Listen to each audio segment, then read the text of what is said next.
TGIF Wrestling Inc. It is Friday. It is the Wrestling Inc. Daily, and I am excited to be here one more time, ending my stint as guest host, as captain of the ship, with a very wonderful, lovely, super talented co-host today, TK Trinidad. TK, listen. I know you and Nick have done the show together for a while, but I was just looking you up. You're an entrepreneur, a sports broadcaster, an entertainment broadcaster. You have your own theme song.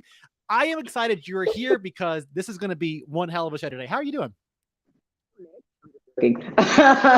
Michael, what was that? I was like, well, Nick, because you're lower third. I'm doing well. Michael. I'm happy to be back. We had a little vacation last week, so I'm here to talk some wrestling. So much going on. I feel like the world is speeding up with kind of, sort of, not being the pandemic. I don't know where we are, but it seems like we're one pinky toe out. We're trying to get out of there. Yeah, and you called it too here. I am in honor of Nick. I am Nick Hausman today. So he will be back on Monday, and we're excited to have him back after his long and well-deserved vacation. But we are together to talk a lot of really big news to end the week on. Of course, there's already been releases this week from WWE NXT, other kind of controversies popping up here and there.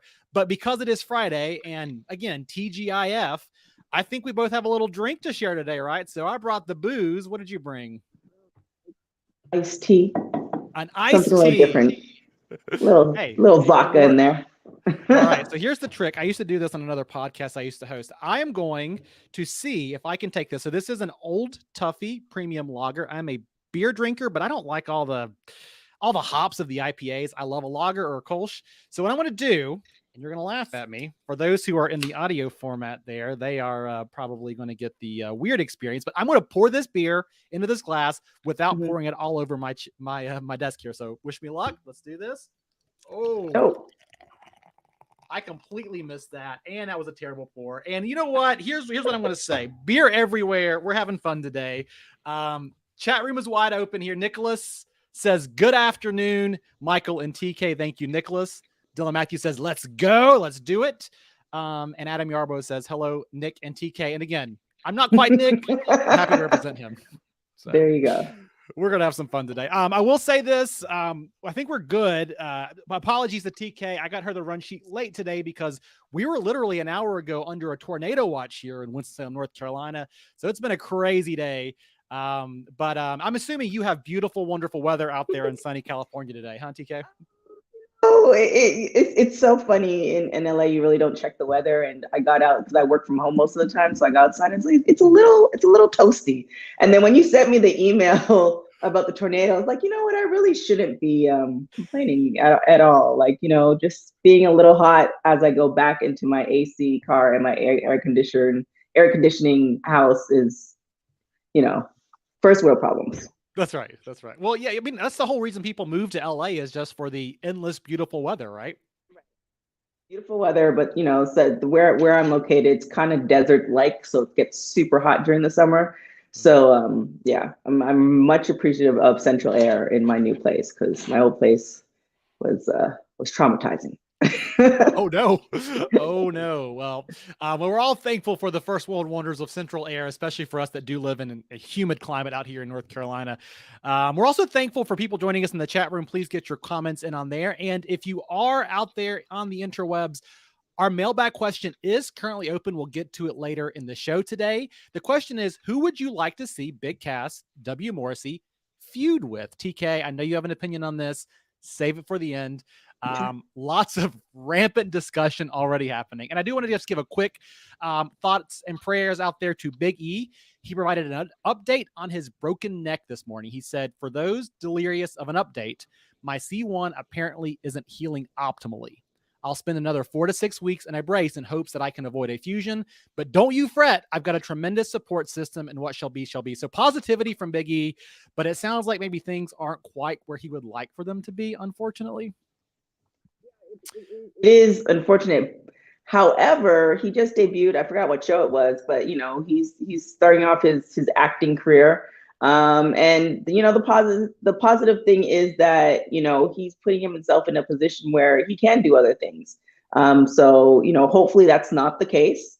But all is not lost either way. His energy and his personality, he'll be fine in some capacity. Yeah, his positivity is going to carry him a long ways. I think you're right. It is unfortunate about this, but he is such a charismatic individual that he's going to just, he will bounce back from this into something even greater, even if it's not his normal. Hopefully it is his pro wrestling career, but whatever it is, entertainment wise, I mean, he's so likable. And even in this, right? But don't you fret. I've got a tremendous support system. This guy has a broken freaking neck and he's still embracing the power of positivity. How awesome is that? So for those of you who are watching in video format, I am still tediously cleaning up the beer that I spilt everywhere earlier as I tried to pour that beer. But with that being said, let's get to it. Speaking of being bruised all over my desk, news you can use, news that will leave a bruise. Big news today from Andrew Zarian of the Mat Men podcast saying WWE reportedly very impressed with Big Cass's AEW debut. On the latest edition of the Mat Men Pro Wrestling Podcast, Zarian said, I'm not going to say that WWE is going to take him, but I can tell you that WWE is definitely impressed by him. There's no way around it, man. I got a message last night while he's coming out, and somebody wrote, did you see this effing guy? Morrissey's contract with Impact reportedly expired last November, and since then, he's been working with the company on a handshake per date deals. Just this week, he defeated Brian Myers in a tables match one night after appearing on Dynamite, so last night. And then he last wrestled for WWE at the 2018 Money in the Bank pay-per-view, where he lost to Bryan Danielson in a singles match. Remember, there was that moment where he had a quick push. They put him in a match with Bryan. He lost, and then he was gone a few days later. But it sounds like, I mean, Andrew Zarian, Mat Men Pro Wrestling Podcast, saying WWE's not going to take him. But if you're impressed with them, and TK, he did look impressive, you got to think WWE might consider making a play for Big Cass. That we are now, WWE is not like the end all. It's not the holy grail anymore. And it's also, on top of that, it's about mental health. And some people can, do those dates, do that grueling schedule that WWE has, where it's like you're home maybe a day out of the week and you're traveling, all this other stuff. And who knows the vibe in the locker room, because locker room vibes are really, really important as well. So being impressed by somebody by afar versus saying they're amazing, let's take them back, it might not be a good fit. There are plenty in the era that we are now, especially with AEW coming along and, Impact. And there's just a huge indie scene where now wrestlers can make a living without, getting to WWE. And we've also seen, as we talked earlier this week, all the cutbacks or all the cuts that they make, randomly throughout the year now, where it used to be like once or twice a year. So, they can be impressed, but I feel like that time has passed for now. And I think you are going to mention it. Like it's possible, and there's drama. Enzo is drama, but them together was amazing. And if there's any way they can recreate that, like, I'm sure there's like some gimmicks that you were like, man, if you could just bring that back, like run it back another time, like I would be really like happy with that. So that's, more of a hope. Well, yeah, that you talk about the Enzo Big Cass connection there, and it really did feel like kind of a modern New Age Outlaws with, Billy Gunn was the workhorse, Road Dogg was the super charismatic one. Everybody knew everything that they were going to say. They would sing along with it. You've heard Jeff Jarrett talk about that act was as over as almost anything else. I mean, DX was the second biggest act in '98 in WWF, right? So there is something there, and Enzo and Big Cass tapped into it. But to your point, TK, maybe not everybody considers WWE the promised land, even if they are kind of a fan of Big Cass. WWE is. So I will add this in here as we talk about this. Maybe one of the reasons he wouldn't want to go through that grueling schedule is some of the demons he did have to overcome. Enzo Amore did speak out. He appeared on Busted Open Radio to talk about Cass's AEW appearance. And he said, we never really spoke about it in public, but he made his fight very public, and he worked with doing a DDP video to inspire people. Now that's a point. Here's a guy that, regarding Big Cass, here's a guy that tried to kill himself. And when I say tried to kill himself, man, one time I went into a hotel and I had to convince the security and the people at the hotel to let me in the effing door of that room because Cass was back there trying to kill himself. There were 30 empty beer bottles, cans and bottles of wine, and liters of bottles of Jack Daniels completely effing empty. Cass says, excuse me, Enzo says, I threw him in my car and we drove because he couldn't make it from Chicago on a flight to New York. We had to stop at hospitals because he was withdrawing. But you know what? We stopped and went to Notre Dame, and I'm a huge Notre Dame fan. And I just wanted to go see Notre Dame, South Bend. And I figured, F it, man. Cass, I don't know what you want to do. I can't help you. You've got to want to do this yourself, but you need Jesus, brother. I don't know what the F you need, but maybe there's some Jesus involved. Maybe there's something that could help you here. We need to go pray. Enzo says, we go to church and we pray, man. I'll never forget that day and that ride. We got back to New York City and he checked himself into a hospital and went off to rehab. He dealt with a disease that is as real as anything that I've ever seen, like to a point where I couldn't fathom this thing was real. And then I get it. So Enzo here speaking out about, we all heard the backstage rumors and kind of what was going on with Big Cass or W. Morrissey before he was cut from WWE and even afterwards. But Enzo's saying on Busted Open this morning that Morrissey dealt with it in a very dramatic fashion. And I think the results speak for themselves. He looked great on AEW. He's looked great in Impact. And I think he's come out of this a much better, healthier man. Yeah. I think the schedule in itself just a little bit lighter, and you can kind of, we did an interview with Thunder Rosa, and she was talking about the AEW culture. So, maybe it's just, that's just a better fit for him mentally. Because you can look great and then say WWE wants him, and then he's back on the road all the time. And, that security or that balance that he had before is no longer. So,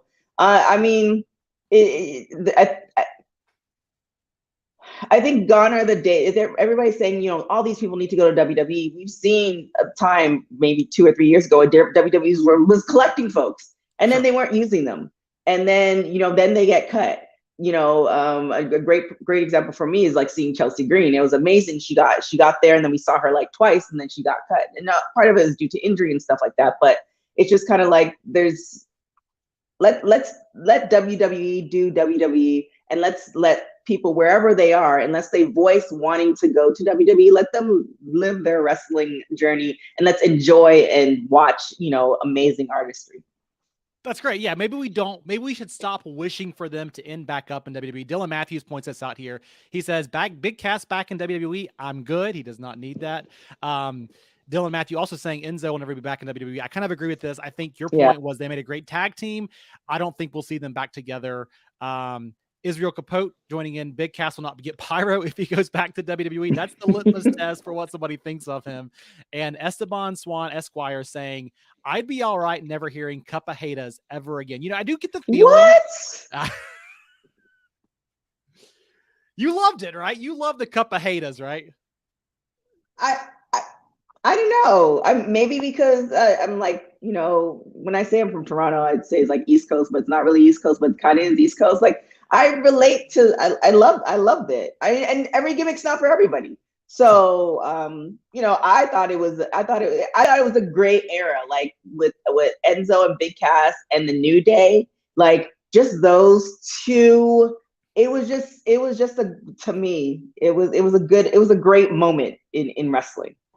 Well, there was that moment, and I know we got a few more stories to get to here in a little bit, so we won't belabor this too much, but there was a moment where NXT and the teams coming out of NXT, and even right there on the main roster, you were just layered in talent, right? With Alpha Academy, with these two. I know we all like to the Legion of Doom 2000 kind of gimmick. What was from the Wasteland? I can't even remember their names now, but we had all these teams kind of layered on, and every team seemed to have a unique identity. I wonder though, TK, part of the issue is, William Morrissey, Big Cass went through his own challenges. Enzo ran his mouth an awful lot from the time that he left NXT. They did that weird stint with New Japan and Ring of Honor where they showed up at Madison Square Garden. And anyway, there was some things out there. I wonder if Enzo, he's a talker, right? He burnt some bridges with the fans. What do you think? Well, and I'm going to say this lovingly, who cares about the fans? It's the people who are hiring you. So it's like, burn your bridges with the fans. Like we have people that we dislike, but we're still going to watch wrestle, right? Or watch talk. But if you're burning the bridge with promoters, the people who actually pay the money for you to be there, then, and I can definitely, and again, I think he's awesome. However, I could definitely see him, there's not an off button. And if you're the type of person who speaks what's on their mind at all times, then you are going to offend, and not everybody can take all that, all the talk. It's true. Well, and we were talking about this yesterday in regards to Tessa Blanchard, because wrestling is a sport where you've been told for so long you need to bring that personality, that ego to a certain extent, right? And even for a smaller guy like Enzo, and Esteban pointing out, did he get up on the juice? Dude got huge super quick. He did get really bulky right after he left WWE. Smaller guy learns that his meal ticket really is his mouth. And you got to have that personality, but maybe just like with Tessa Blanchard, you got to also know when to kind of keep yourself in check, even while you lean into that. So maybe that's just part of it. But I'm with you though. I think this duo was great. I would love to see them on AEW personally. We'll talk about it later in the show. But I think they add a different dynamic that we don't see from a lot of tag teams right now. So we'll see. All right. Other interesting news coming out of the world of pro wrestling. Wrestling Epicenter reporting that a pro wrestler recently learned she's the daughter of a WWE Hall of Famer. Daughter of WWE Hall of Famer Tito Santana, Jenny Santana, says she only recently confirmed that the former WWE Intercontinental and Tag Team Champion is her father. She says, I only found out a few years ago that he is my biological father. I was already into martial arts heavily. Then I did an interview with Hannibal, and he asked if I was interested in trying professional wrestling, and I was like, yeah, why not? She says she stays connected with her famous father, but it's not been easy. She says she stays connected through his sons, who she's still speaking with periodically. But she says it must have been hard for Santana to find out after all of these years, because he already had a family of his own, and there wasn't DNA testing back in the day to confirm this, so there was nothing she knew for sure. But she says in regards to connecting with her father, we had a conversation, and we had talked about getting to know each other and meeting up. And then I don't know what happened. It was just kind of went silent. So I'm not really sure. Eventually, hopefully, we'll get to know each other more. And Santana is set to show up to a new upstart, Ultimate Women of Wrestling. But yeah, I have to imagine here, this is a weird story, right? You're, Tito Santana, you have a family, you find out years later, you got a daughter. And before the age of DNA testing, I'm sure there's a little bit of skepticism when you're a famous person, but also... Right. I'm guessing it wasn't too surprised. I don't want to make too many assumptions here, but you're out there living the road life. Say what you will. Right. Yeah, it's unfortunate that these kind of things happen in families sometimes, I guess. It does. But how old is she? Because I feel like there was some version of what was like Jerry Springer has been around for at least 15 years. So, I mean, there's some holes in this story. But maybe I have to listen to the whole interview to get the gist of it. I have a couple of questions, but I mean, it is what it is. Hopefully she does, but they do get to reconnect. But I feel like after so many years, and then not knowing, we need a little bit of therapy to untangle all that. So good luck to all of them. I'm trying to figure out. So it says she found out a few years ago that she was his father, and they don't necessarily have a relationship. Tito Santana is 68, but I can't find an age on Jenny Santana right now. But you're saying you almost wish, this could have been maybe not even a Jerry Springer, but a Maury Povich. You are or are not the father kind of deal. We could do the paternity test and really verify this, even a few years ago, right? Yeah. Oh, for sure. Like, I mean, even within the last 5 to 10 years at that. So, I mean, again, got a lot of factors. What did the mom tell her? Like, why didn't she tell her? Like, who did she have? A person she thought was her father. There's so many. This is like a whole, telenovela right here that we could have just created. So there's a lot of questions. So I'm not going to speculate too much, but hopefully they do stay connected, because he is on the older side, and life every day is not guaranteed. So, figure it out and, get to it. Families are complicated, and this is my little plug right in here. Everybody, remember, if you have a close relationship with your mother or any relationship with your mother, please wish her a happy Mother's Day this coming Sunday. Families are important, and moms are the best, or they can be, All right, let's get to a few other news and notes here. Contract status is all around. Of course, we know there were a slate of releases from NXT earlier this week, and actually a former WWE NXT superstar is slated to make a quick appearance. Of course, a 30-day contract right there that she could not compete under. But Steph DeLander, Persia Parada, has been announced for an upcoming XPW event. And of course, we talked yesterday about how she is teased starting an OnlyFans, and Paul and I discussed at length how profitable that can be for talents who are leaving these brands. So Persia Pirotta, I know you're a fan, TK. What do you think about her ending up at XPW, or where would you like to see her go? I mean, there's so many things. It just depends on how, not how bad you want it, but it is a grind. I mean, you talk to any wrestler, even if you get booked to all these shows, there's the travel, there's the prep, there's the, being in a different city, there's the all that stuff, and then hustling, because we're not balling. So it's like hustling to make sure that bills are paid and all this other stuff. So it's a lot. And some people might not want to do that aspect of it. Doing something like a Mission Pro Wrestling down in Texas would be a great one. And she's interested. She has a look for WOW, which is going to be on CBS now. Like there's a lot of different, there's a lot of different promotions that she can go to that are available that would take her, because the great thing about even just being let go from WWE, you still have former WWE attached to your name, and that carries weight. So, 100%. She could pretty much go anywhere. However, if you can not go anywhere and make money on your OnlyFans and enjoy your life, then, and then do the promotions that you feel like doing, then more power to you. I think it's, oh my gosh, I can't remember. I see her face, but I can't remember her name. I think it's Brianna from NXT.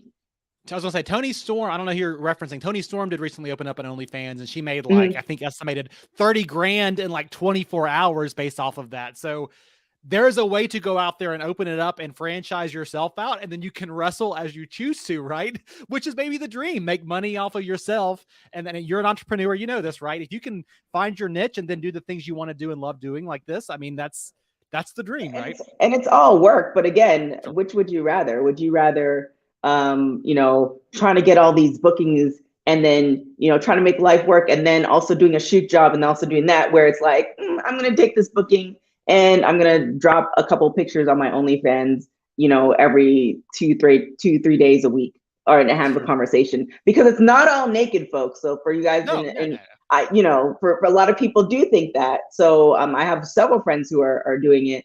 And it's just, people want to spend money when they want to spend it. So she can make money that way, then, more power to her. People give us super chat dollars. I think it's so I'll keep my clothes on this show. So I always appreciate that. But, and there's no shame. I will say this, whether or not a woman wants to take off her clothes for money, leave them on, that's totally up to them. It's their art. It's their business. But I'm with you. Go make that money. I always tell people who want to get into pro wrestling journalism, go find a day job that uses some of the same skills that you would use: writing, communication, public speaking. Go find a job that you love and that allows you to do this on the side, because I've always found doing this as kind of both a passion project and something that I can kind of branch out into. I love it so much more. You got to have that grind, right? There's still a lot of responsibility with it, but just like with this, there are ways to still meet that need of pro wrestling and pay your bills and not feel so stressed about traveling all over. So I think it's a great call out.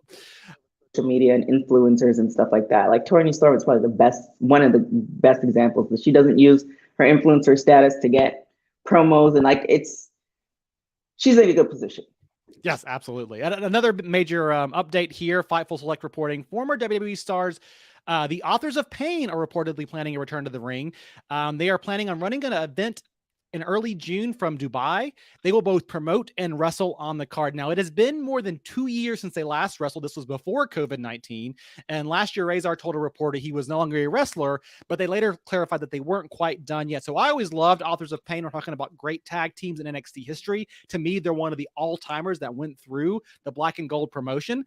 I love the idea that they might be coming back. And then I'm like, oh boy, we're going to see a stateside AEW. What could happen here? I'm a huge AOP fan, though.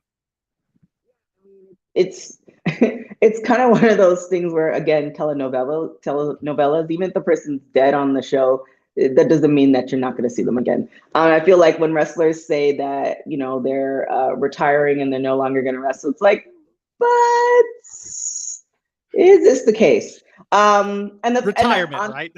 Yeah, retirement. And the fact too is that people want to pay to see them. So it's a win-win situation. We don't know what they're going through, why, there was a possible retirement. and why it brought them out. The fact that it's, overseas is also great. But I feel like in the era we're in with social media, good or bad, there's so many opportunities. So if they want to make a run, they like it the first time and make a run for it, why not? AEW is taking a lot of people. I feel like they're at their capacity, but doing like one-offs and dream matches, I'm for that. Well, in Sportskeeda saying WWE Hall of Famer, he did appear on a podcast with them. He believes AEW should sign, you talk about AEW being full, right? AEW should sign former WWE star Dakota Kai. Dakota Kai was released this week, and DDP says he was surprised WWE got rid of Dakota Kai and that she's good looking. Her work is really good. If I was Tony Khan, I'd pick her ass up. They have some good talent there with the women now. So, and I'm going to add to this as we kind of talk through the women's division here of AEW. Again, men's, I think you're right. They have a loaded roster right now, but I have personally felt like for some time their women's division, while talented, has been not spotlighted the right way. Maybe they needed the right anchor. So I'll add another name to that. Candice LeRae, reportedly gone from WWE as well.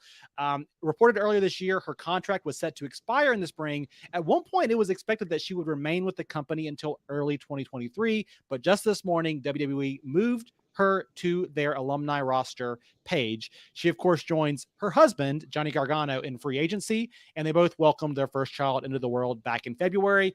We all knew Johnny was taking some time off now, but it seems like Candice is out there as well. And I look at Candice, I look at Dakota Kai, what they could add to that AEW women's division. Those are two big gets for very different reasons in my mind. Yes. The problem is not the women, it's the issue. And again, I'm not, someone from AEW, please correct me, but the issue is the stories. Sure. Yes. You have a great women's roster, and you can sign these people like Dakota Kai and stuff like that. Like I kind of rolled my eyes when you said that, because it's just like when somebody gets cut from WWE, it's like, oh well, they should go to AEW. It's like AEW is like the what we used to say when somebody was really good in NXT. It's like, well, they should be in the main roster. It's like, let this person breathe. And, not everybody, even if they do get signed to AEW, not all of them is going to do well. Like, I think of like Ruby Soho. Like, she came with this huge pop. And what I think what I thought should have been the trajectory of her career, it's not. And I don't think it's any necessary fault of her own. I think it's more has to do with the writing and the opportunities. So I am more of a person that's like, use what you have now and really get some really great storylines and then add to it. But don't add more women and then, then not have anything for them to do. So that's kind of my thing. Yeah. So I think that's a fair point. And I say that very correct in the, assigning them is not enough. They need to spotlight the women more and give them more time. Dakota Kai is going to be wonderful. Maybe she goes to Impact. Maybe she does Independence. Maybe she starts with the new WoW promotion. I know somebody in the chat was asking when that's going to air in the fall on CW and CBS.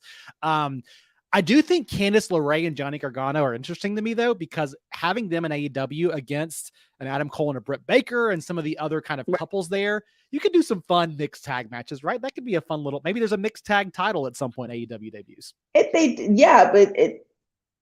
it's kind of like, and I'm sure like Tony Khan and Vince, like they just roll their eyes at people like us, like, this has been a great suggestion. And it's like, yeah, we've heard it forever. But yeah, like there are storylines to me that is just a home run. Like, why, like we all can see this. Why can't you see this? And I agree, but I don't know. I just feel like they just have to get with the women's division. I think the men's division is developing a little bit faster. I just feel like they need to really kind of get some really, really great storylines going, because it's not like they don't have great women, talented women. So get some really great storylines, like even the push. I'm so happy for Thunder Rosa, because I didn't think it was going to happen. So now the thing is, she's doing her part because she works her ass off. I think I could swear. This is the first time I swear. But now it's just kind of like, what are you guys going to do to partner with that? So, funny you mentioned Thunder Rosa, because I mean, Britt Baker was so long the anchor of that division, and she was the biggest draw for. I totally get all that, but I even saw yesterday they were giving Thunder Rosa a YouTube video around Cinco de Mayo and what Cinco de Mayo actually means, and I had this moment of like, yes, AEW can capitalize on who people are off camera in a way that WWE never will, because they're big E entertainment, right? Right. And I was so happy to see that, talk about her culture. It drew me in as a fan to make a more personal connection with her.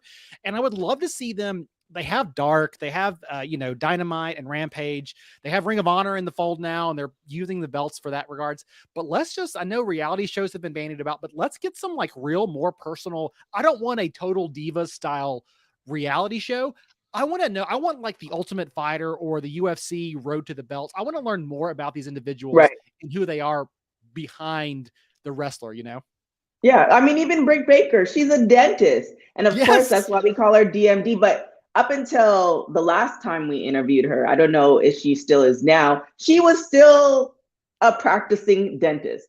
Like that in dating a wrestler, like that in itself is a whole, you know what I'm saying? Like everybody, like Jade Cargill, like everybody on that roster. And I mean, I saw nothing wrong with Total Divas. I think Total Divas definitely, at the time that it started, opened its eyes to a lot of women who became wrestling fans because of that show. So that was another audience that they tapped into.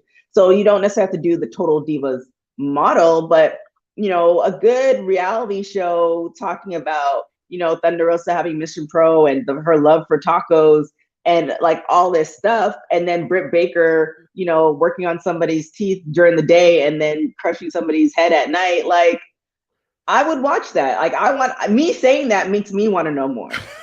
That's wonderful TV. And she was talking about how she wrestles on Wednesday and she schedules her clients for, I forget what it was, Monday and Tuesday. She's in there during it. It is interesting because you're learning more about the individual, and it's just really cool. Dylan Matthews pointing out here, since winning the AEW title, Thunder Rosa has been on the TV for 13 minutes. And yeah, that's the fault, right? We need more time dedicated, more storylines, to your point there. There's some growth there AEW still has to go through. Yeah, growth and hiring the right people. Yeah, 100% agree. Speaking of growth, hiring the right people, AEW or WWE recently snatching Cody Rhodes from AEW. Cody Rhodes will be on the Broken Skull sessions tomorrow with Stone Cold Steve Austin. They've been dripping content all week from this interview. Looks to be a great one.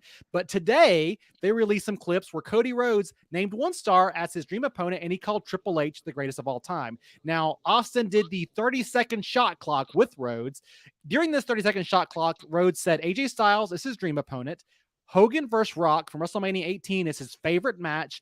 Wells Fargo Center in Philadelphia, his favorite arena, and that Ocarina of Time is his favorite Zelda game, to which I was shocked by this. I'm a gamer myself. Austin said, no, not Breath of the Wild. I didn't even know Austin knew what Breath of the Wild is, but he must be in it as well. So yeah, AJ Styles, Rock versus Hogan, and Ocarina of Time in the 30-second shot clock. What stood out to you in the top half of that? I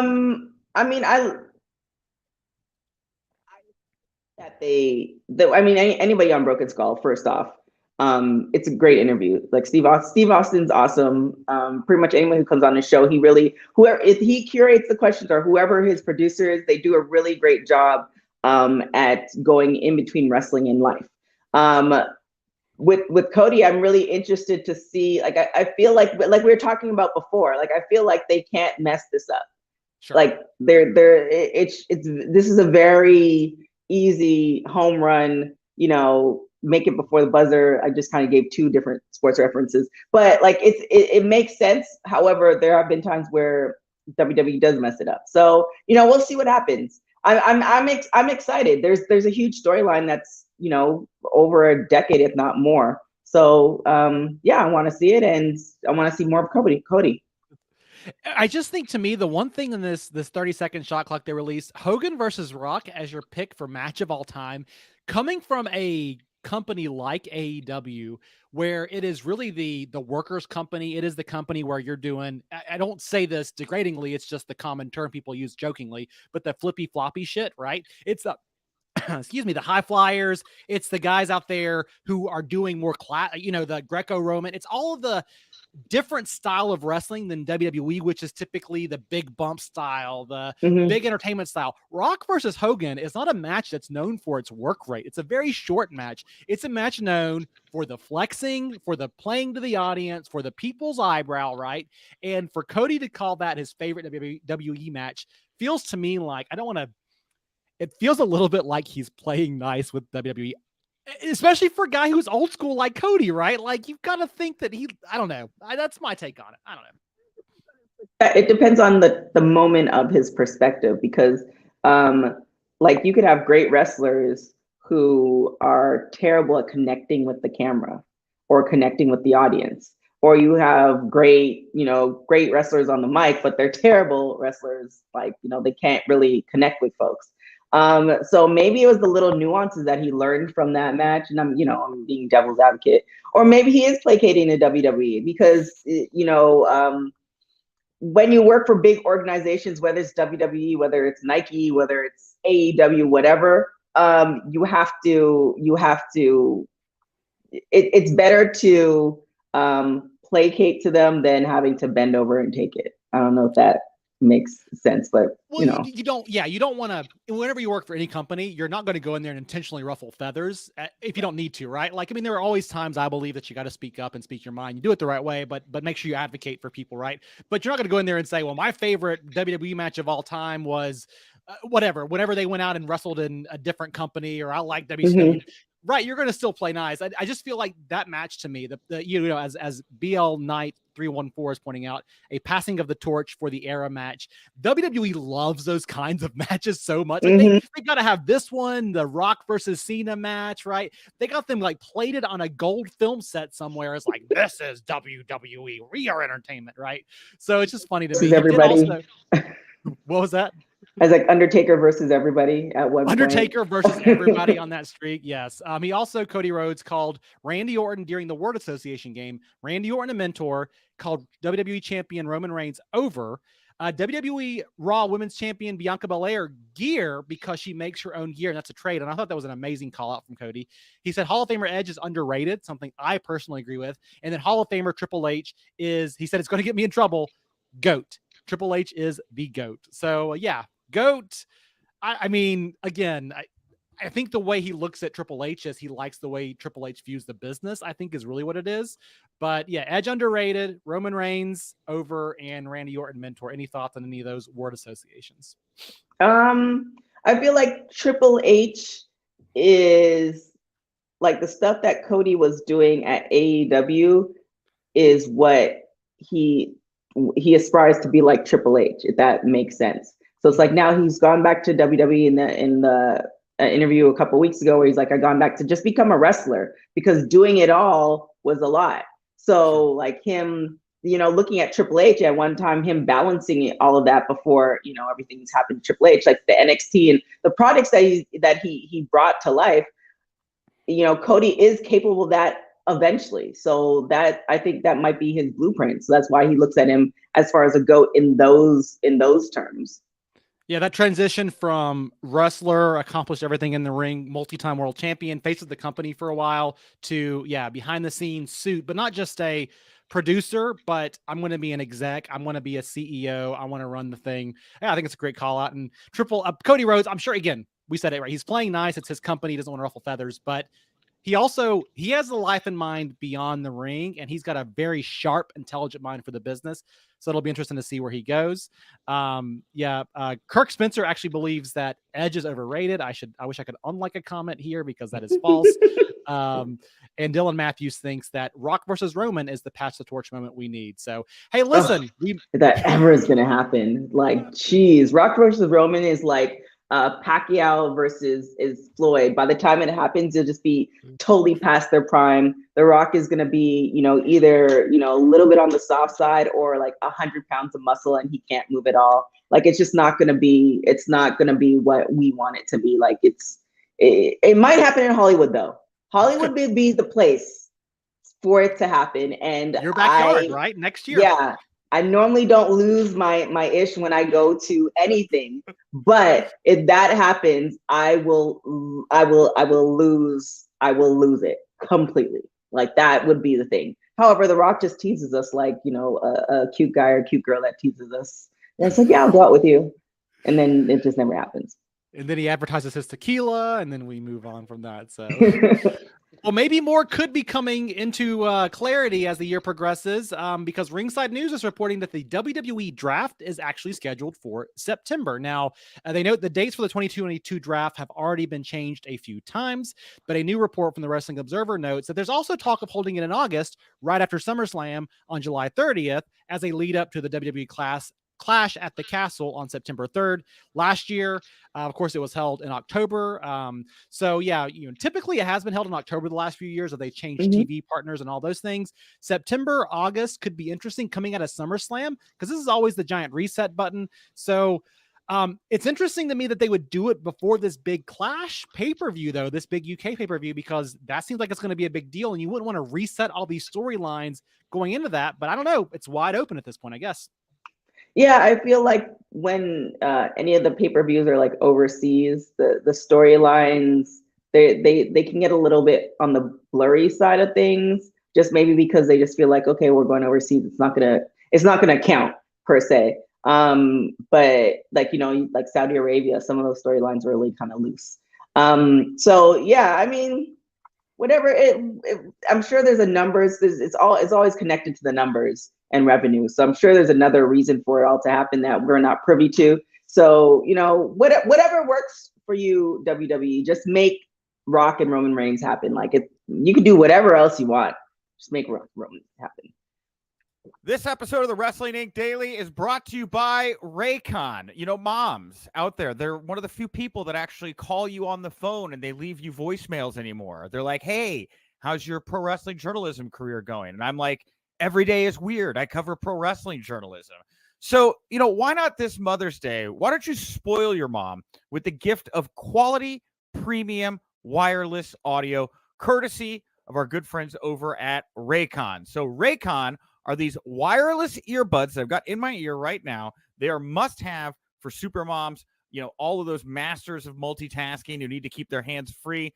With Raycons, they can stay entertained listening to their favorite podcast, music. They can take phone calls. I was just doing that in the other room. You got this vivid voice technology, all of it hands-free. Look, wearing them, not touching anything. They're user-friendly for moms that aren't used to wireless technology. Easy to set up. I just opened up the case, which was super easy to do. And then, boom, on my phone, I went over to the Bluetooth area. It said everyday earbuds. I connected, and I'm listening to the music, and I'm talking on the phone. And this right here is great. They got all these different color options you can pick from. I chose black, like the black color, but you can find mom a color that suits her and her personality and her style. You're going to get these optimized gel tips. They're going to make sure that your earbuds fit perfectly in ear. You get to choose from one of 5 sizes. And trust me when I say this, they're not going to budge. Okay, they're not going to budge. Watch me. No budging. I'm swinging my head around. They're staying perfectly in my ear. So for the mom on the go, Raycons offer 8 hours of playtime, a 32-hour battery life with their compact portable charging case just right here. They're priced just for you. You get the great quality audio. You get half the price of other premium audio brands. And Raycon's everyday earbuds right here, they have over 49,000 5-star reviews. So tell your mom how much you love her. Make sure she hears it in crystal clear audio by going to buyraycon.com/wrestling inc to get 15% off your Mother's Day order. Again, that's buyraycon.com/wrestling inc. And we want to thank Raycon for sponsoring the Wrestling Inc. Daily. Thank you, Nick. And TK, thank you for the top part of this show. You have been wonderful to chat with, and I have appreciated your perspective so much on this Friday afternoon as I've dodged tornadoes from my outside window.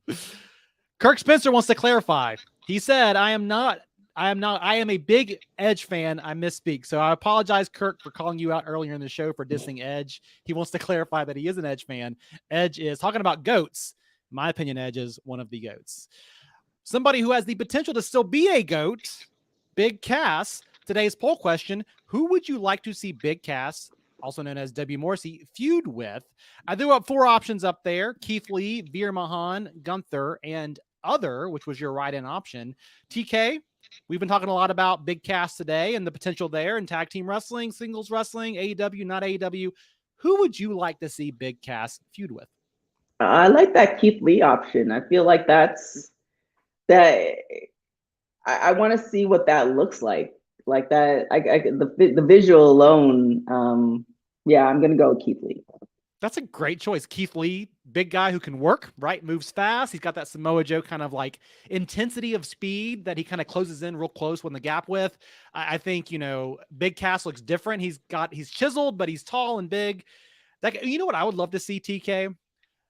Ring of Honor's out there floating around doing whatever it is that Tony Khan's doing with it. I would love to see Keith Lee, Big Cass feuding over the ROH title. That would be a ton of fun, I think. Is that like what has there been an announcement as far as what Ring of Honor is going to look like, or is it just going to be these random like? That's a whole nother conversation. But yeah, half an hour on its own. Yeah, we'll leave that one alone. But yeah, I think and the thing too, Keith Lee is a great talker.